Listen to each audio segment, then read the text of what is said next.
Hello students, today we are going to learn combustion and flame. Okay, now let us see what is combustion. Combustion is a chemical process in which the substance burns in the presence of oxygen, giving out heat and light. We all have seen the candles burning, which is going to burn and give the light and heat. Now, what are the conditions necessary for combustion? So there are three main things: oxygen, ignition source, and combustible materials. That is, presence of combustible substance is necessary for combustion. Presence of supporter of combustion, that is oxygen, is necessary, and attainment of ignition temperature of a combustible substance. Okay, let us take an example. If a material is there with you as an example, iron, you cannot burn it by a matchstick. It requires some amount of heat to attain a burning stage. It is not possible you can burn anything anywhere with a small amount of fire. You can burn paper quickly because its ignition temperature is less. Okay, now let us see what this ignition temperature means. Okay, do you think that a piece of paper will burn on its own, or a candle will get lightened by itself? No, not possible. A substance catches fire only when it is heated to certain temperature. This is called as ignition or kindling temperature. Thus, ignition temperature of a substance is the minimum temperature at which the substance catches fire. A substance will not catch fire unless it attains its ignition temperature. So, if you just take a different substances which catch fire at different temperatures, some substances like LPG, kerosene, petrol, dry leaves, paper have very low ignition temperature.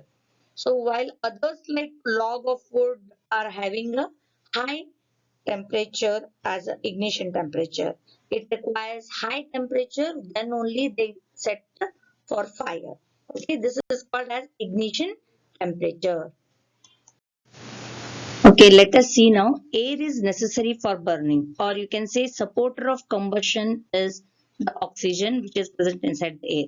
We can have an activity here. You can see the diagram here. We have just placed a candle inside the container, and there we have lightened up the candle.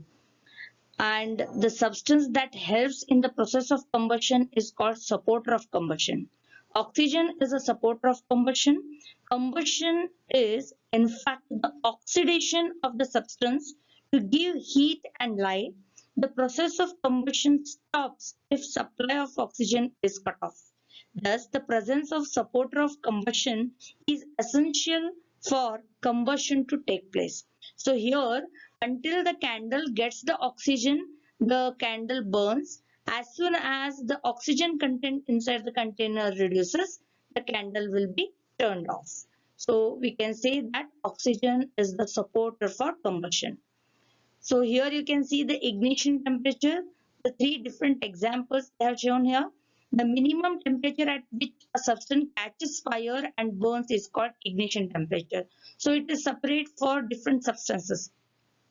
A substance will not catch fire and burn if its ignition temperature is lower than the required. So different substances have different ignition temperature. So quite obviously the flammable substances like petrol, LPG and all, they quickly get catch fire because their ignition temperature is less. Okay, substances can be divided into two types: combustible substances and non-combustible substances. Substances which burn in air to produce heat and light are called combustible substances. Example would be wood, coal, LPG, kerosene. These all are combustible substances. The non-combustible substances, any material that does not readily burn. Okay, for every day use, most metals, rocks, glass are all non-combustible. So the rocks, metals which you are using, those are all non-combustible. They never get catch fire immediately. Okay, let us see types of combustion. Depending upon the rate at which the combustion takes place, it can be broadly classified into four types: spontaneous, explosion, rapid or fast, and the slow mode combustion. Spontaneous combustion, some substances have a very low ignition temperature. They have a tendency to catch fire at a room temperature, say about 25 degrees Celsius to 35 degrees Celsius. These substances need not to be brought in contact with any igniting material. This type of combustion is termed as spontaneous combustion. Sodium and phosphorus are the example of such substances. If they left open, they combine with atmospheric oxygen and burn. This is why the sodium is kept in the kerosene and phosphorus under the water. Sodium cannot be kept in water as it is highly reactive and chemically combines with the water, liberating oxygen. So these type of combustions are called as spontaneous combustions. Okay, rapid combustion. This is a substance like petrol, kerosene, or the LPG undergo a rapid combustion. These fuels catch fire instantly the moment igniting material is brought near the contact. Okay, so the example will be burning of the LPG. Now, if you just go for the explosion, the combustion in which a substance burns suddenly and produces heat and light. Okay, example would be the crackers. Okay, another thing comes slow combustion or incomplete. Okay, that is where some substances have a moderate ignition temperature, so they burn slowly. For example, wood, coal, those are materials burn completely in the presence of sufficient amount of oxygen. It is a slow combustion but complete combustion. In an insufficient supply of oxygen, they burn halfly. Those are called as incomplete combustion. Now we have seen inflammable substances. So the substances which are very low ignition temperature and can easily catch fire a flame are called as inflammable substances. The example would be LPG, and now we know the condition necessary for combustion also. So the flame which we are getting after the burning, a flame is a visible gaseous part of the fire. It is caused by the highly exothermic reaction taking place in a thin zone. So compare the flames of the candle with that of the gas burner. We can see that candle burns with a yellow flame, whereas the gas burner flame gives us a blue colored flame. Factors that determine the color of the flame are the amount of the oxygen supply and type of fuel involved in it. The combustion is either complete or incomplete. That also a major effect on the color of the flame. What is fuel? Fuels are the substances that produce light and heat on burning.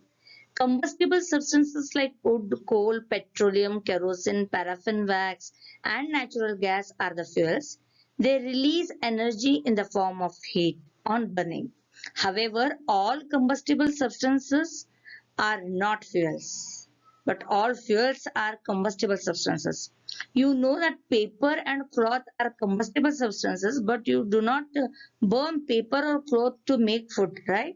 So the amount of heat produced by it is also a major concern about it. Okay, now let us see the structure of flame, how the flame is. So when a fuel is burned, the region of burning of the fuel is called flame. The substance which vaporizes during the burning gives flames. Kerosene oil in a lamp or a molten wax in a candle rises through the wick and vaporizes to form flames. If you closely observe a burning candle, you will see that four distinct zones in its flame. These zones are very small: blue zone at the bottom, innermost or the darker zone, and the broader luminous zone or the yellow zone, and the outer non-luminous zone. We can see the same thing in the diagram very clearly. So now let us see the different zones. First one is a blue zone. What is the blue zone? At the bottom, the blue zone is present. It is having the complete combustion of the carbon particles. Dark zone, the innermost zone is known as dark zone, where there is no combustion takes place. And you can see that this makes to look dark at its coldest zone. Luminous zone, this zone is the zone of the partial or incomplete combustion, which looks yellow in color. That is the luminous zone. And there is a non-luminous, which is thin outermost zone, is faintly bluish in color. This is the zone where a complete combustion takes place, and also it is known as zone of combustion. As we know now that all the combustible substances cannot be used as fuel. Now, fuel efficiency matters. We cannot use the cloth or the paper as a fuel. It depends upon the calorific value. Calorific value of a fuel refers to the amount of heat energy produced on the combustion of a unit mass of a fuel. It is expressed in kilojoules per gram, that is kJ per gram. Complete burning of a fuel is also due to its high calorific value. Calorific value of some fuels would be coal is 25 to 33, wood 17, kerosene 48, petrol 50, methane 55, like that. So calorific value just matters a lot while using the fuel efficiency. Now, burning of fuels also leads to a harmful products. Those are carbon fuels like wood, coal, petroleum release unburned carbon particles. These fine particles are the dangerous pollutants causing respiratory diseases. Incomplete combustion of these fuels gives carbon monoxide gas, which is also very dangerous. And burning of coal in a closed room is not advisable. It may even kill the person who is sleeping there. The combustion even it may lead to global warming, which is a major concern. Combustion of most fuels releases carbon dioxide in the environment. Increased concentration of carbon dioxide in the air is believed to cause global warming. Burning of coal and diesel releases sulfur dioxide gas. It is extremely suffocating and corrosive gas. Moreover, petrol engines give off gaseous oxides of nitrogen. Oxides of sulfur and nitrogen in the rain mixes up and may give rise to acid rains. Such rain is known as acid rain, and which is harmful for the buildings and the soil. Precaution to be taken: the use of diesel and petrol as fuels is in the automobile is being replaced by CNG, that is compressed natural gas, because CNG produces the harmful products in the very small amount. It is a cleaner fuel.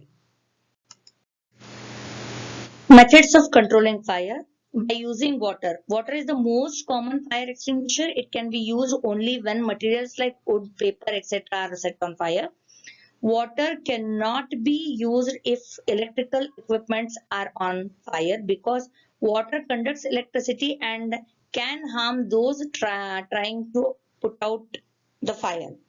Water cannot be used to put out oil and petrol fires, because they float on water and continue to burn. By using carbon dioxide. Carbon dioxide is the best fire extinguisher to put out fire caused by inflammable materials like oil, petrol, electrical equipments. Carbon dioxide is heavier than air, and it covers the fire and cuts off the supply of oxygen and puts out the fire. Carbon dioxide is stored at a high pressure as liquid in cylinders. Chemicals like sodium bicarbonate, potassium bicarbonate produce carbon dioxide near the fire. So you might have seen these kind of cylinders where we utilize wherever the things set fire. So to control that fire, we use this cylinder. In that, we can see the compressed carbon dioxide, which cuts the supply of the oxygen and stops the combustion reaction. Thank you.